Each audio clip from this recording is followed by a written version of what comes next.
So ఇక్కడ ఉన్నామండి మేము కోయంబత్తూరులో. ఇక్కడ చూసినట్లయితే కనుక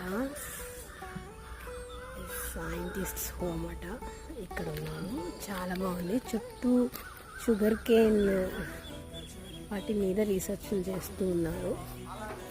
వారి ఈ గడ్డిలో నడవడం, తెల్లవారి చుట్టుపక్కల మనకి నెమలి సౌండ్స్ వినిపిస్తుంది. నెమలి భలే అరుస్తుంది. దీనికి కెమెరాకైతే దొరకట్లేదు, కానీ అది మార్నింగ్ లేసి పశుపక్షాదుల సౌండ్స్ వింటేనే మన మైండ్ చాలా పీస్ఫుల్ అవుతుందండి.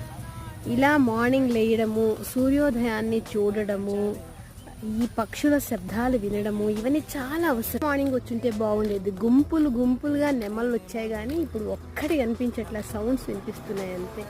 ఇలా చాలా బాగుంది. మార్నింగ్ వాకింగ్ మర్చిపోకండి. Great day.